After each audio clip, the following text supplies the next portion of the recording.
পিরিয়ডের সময় পেটে ব্যথা, দুর্বলতা আর মুড অফ এই তিনটে একসাথে হলে আপনি কি খান? আজকের এই খাবারটা কোনো ঔষধ নয়, তবুও ব্যথা কমাতে অনেকটাই সাহায্য করে। শেষ পর্যন্ত দেখুন কেন। অনেকেই জানেন না পিরিয়ড পেইনের একটা বড় কারণ হলো আয়রন ডেফিসিয়েন্সি, ম্যাগনেসিয়াম ডেফিসিয়েন্সি আর ব্লোটিং। আজ আমি বানাচ্ছি এমন একটা রাইস ফ্রি ওটস রেসিপি যেটা পেট ভরাবে না, শুধু শরীরকে ভেতর থেকে শান্ত করবে। আর একটা জিনিস, এই রেসিপিটা পিসিওএস, ইনসুলিন রেজিস্ট্যান্স থাকলেও অনেক সেফ। নমস্কার সকলকে, প্রবাসের সৌমি রান্নাঘর চ্যানেলে আমি সৌমি কানাডার থেকে আবারও একটা খুবই সুস্বাদু এবং উপকারী রেসিপির সাথে আপনাদের সকলকে স্বাগত জানাচ্ছি। এই রেসিপিটা আমি বানাচ্ছি রোলড ওটস, মসুর ডাল আর পালং শাক দিয়ে। আর এই রেসিপিটা আমি বানাবো মাত্র 1 চা চামচ তেলে, একদমই কোনো রকম গরম মশলা বা বেশি মশলা ছাড়া। আর একদমই হবে কিন্তু এই রেসিপিটা নিরামিষ। কোনো গরম মশলা থাকবে না, কোনো বেশি ঝাল থাকবে না, কারণ পিরিয়ডের সময় এই সব ব্যথা বাড়াতে পারে। তার জন্যেই আমি প্রথমে 1 কাপ রোলড ওটসকে শুকনো খোলায় নেড়ে নিয়ে একটা পাত্রে ঢেলে রাখলাম।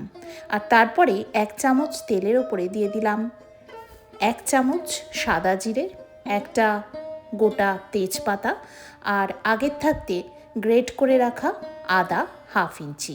আর তারপরে আমি এর মধ্যে দিয়ে দিলাম স্বাদ মতন লবণ। দরকার হলে লাস্টে আমি আরেকটু লবণও অ্যাড করব, তবে এখনকার জন্য এই লবণটাই আমার মনে হচ্ছে একদম সাফিসিয়েন্ট। এরপরে আমি এর মধ্যে দিয়ে দিচ্ছি আগের থাকতে ধুয়ে রাখা 1 বাটি মুসুরির ডাল। মুসুরির ডালটা আমি ভালো করে ধুয়ে নিয়েছি। অবশ্যই যে কোনো ডাল কিন্তু খুব ভালো করে ধুয়ে তারপরেই রান্না করা উচিত। এরপরে আমি খুব ভালো করে মুসুর ডালটাকেও এই আদা, জিরে আর তেজপাতার সাথে নাড়াচাড়া করে নিচ্ছি। নাড়াচাড়াটা অনেকক্ষণ ভালো করে করতে হবে যাতে কোনো রকম কাঁচা গন্ধ না থাকে। এরপরে আমি এর মধ্যে দিয়ে দিচ্ছি বেশ অনেকটা পরিমাণে গরম জল। আগের থাকতে আমি জল গরম করে রেখেছি, সেই গরম জল এর মধ্যে দিয়ে দিচ্ছি। আর আমি আগে রোলড ওটসটা এখানে ভেজে নিয়েছি, কারণ কি রোলড ওটসটা যদি শুকনো খোলায় একটু নেড়ে নেওয়া হয় তাহলে আঠালো ভাবটা চলে যায়, সেই জন্য। আর হজমের জন্যও অনেক সহজ হয়ে যায় যদি প্রথমে ওটসটাকে একটু নেড়ে নেওয়া হয়। এবারে আমি একটা ঢাকা দিয়ে এই ডালটাকে সেদ্ধ হতে দেব বেশ অনেকক্ষণ বলতে এটা যদি আপনি প্রেসার কুকারে করেন তাহলে 1টা কি 2টো হুইসেলেই ডালটা খুব ভালোভাবে সেদ্ধ হয়ে যাবে। কিন্তু যেহেতু আমি এখানে একটা ফ্রাইং প্যানে বানাচ্ছি, তাই জন্য আমার বেশ কিছুটা সময় লেগেছে এই মুসুর ডালটাকে সেদ্ধ করতে। এখন আপনারা একটা জিনিস লক্ষ্য করুন, আমি কিন্তু এখনও পালং শাক দিইনি, কারণ ভুল সময় শাক দিলে এর পুষ্টিগুণ অনেকটাই নষ্ট হয়ে যায়। এবারে মুসুর ডালটা দেখুন একদমই কিন্তু সেদ্ধ হয়ে গেছে। আর এই সময় আগের থাকতে শুকনো খোলায় নেড়ে রাখা রোলড ওটসটা আমি এই ডালের মধ্যে দিয়ে দেব। দিয়ে একটু হালকা খুন্তি দিয়ে নাড়াচাড়া করে নেব। আপনি যখন এই রান্নাটা বানাবেন তখন এই সময় রান্নাঘরে একটা খুব কামিং, মানে শান্ত একটা সুগন্ধ আসবে, যেটা নিজেই মুড ভালো করে দেবে। এরপরে ভালো করে রোলড ওটসটা এই ডালের সাথে নাড়াচাড়া করে নিয়ে আমি ঢাকা দিয়ে আরও বেশ কিছুক্ষণ এটাকে রান্না হতে দেব। মানে এই ধরুন 5 থেকে 7 মিনিট আমি এটাকে রান্না হতে দেব। আর রান্না হয়ে যাওয়ার পরে খুব সুন্দরভাবে যখন ফুটে যাবে আর খুব সুন্দর একটা যখন কনসিস্টেন্সি এসে যাবে, তখন আমি এর মধ্যে অ্যাড করব হচ্ছে last but not the least ingredient, সেটা হচ্ছে পালং শাক। পালং শাকটা এই শেষের দিকে দিলে কি হয়, আয়রন আর ম্যাগনেসিয়াম সবচেয়ে ভালোভাবে রিটেন হয়, যেটা পিরিয়ড পেন কমানোর জন্য খুবই দরকারি। ওটস শরীরকে দেয় ম্যাগনেসিয়াম, মসুর ডাল দেয় আয়রন, আর পালং শাক দুর্বলতা কমায়। এই 3টে জিনিস একসাথে কাজ করে ইউটেরাইন মাসেলকে রিল্যাক্স করতে।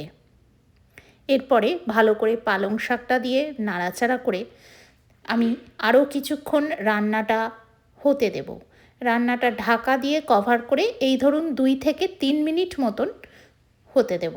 তারপরে আমি গ্যাসের ফ্লেমটা অফ করে দেব। আর গ্যাসের ফ্লেমটা অফ করে দিয়ে এই সময় আমি দিয়ে দেব আরেকটা ম্যাজিক্যাল ইনগ্রিডিয়েন্ট, সেটা হচ্ছে 1 চামচ ঘি। 1 চামচ ঘি যেটা আমি অ্যাড করব এর মধ্যে, সেটা কিন্তু অপশানাল, তবে খুবই সুদিং। টেক্সচারটা হবে একদম নরম খিচুড়ির মতো, কিন্তু পুরোপুরি রাইস ফ্রি। আপনি যদি পিরিয়ডের সময় ব্যথা, ব্লোটিং বা খুব দুর্বল ফিল করেন, এই ওটস মসুর ডালের খিচুড়িটা একবার ট্রাই করেই দেখুন। আর এমন pain relief, oil free, PCOS friendly recipe পেতে ভিডিওটা সেভ করুন আর চ্যানেলে থাকুন। আজকের রেসিপিটা দেখে আপনার যদি ভালো লাগে তাহলে একটা লাইক দিয়ে সুন্দর করে একটা কমেন্ট করে দেবেন। আর পারলে এই ভিডিওটা শেয়ার করবেন। আমি আমার কোনো ভিডিওই কিন্তু শেয়ার করতে বলি না, তবে আজকের এই ভিডিওটা আমি শেয়ার করতে বলবো, যাতে সমস্ত মহিলার কাছে এই রেসিপিটা পৌঁছয় আর তারা যারা পিরিয়ড পেনে কষ্ট পান তারা যাতে একটু হলেও রিলিফ পেতে পারেন। আর যারা আজকে আমার চ্যানেলে নতুন, তাদের যদি আজকের ভিডিওটা দেখে মনে হয় যে এই ভিডিওটা অবশ্যই তাদেরকে কোনোভাবে হেল্প করবে, তাহলে অবশ্যই চ্যানেলটিকে সাবস্ক্রাইব করে সঙ্গে থাকবেন। আজকের ভিডিও বন্ধুরা এই অবধি। আপনারা খুব ভালো থাকবেন, সুস্থ থাকবেন, সুন্দর থাকবেন, সকলকে নিয়ে খুব আনন্দে থাকবেন আর দেখতে থাকবেন আমার চ্যানেল প্রবাসে সৌমির রান্নাঘর, যেখানে স্বাদ ও স্বাস্থ্য খুব সুন্দরভাবে মিশে যায়। Thank you once again for watching.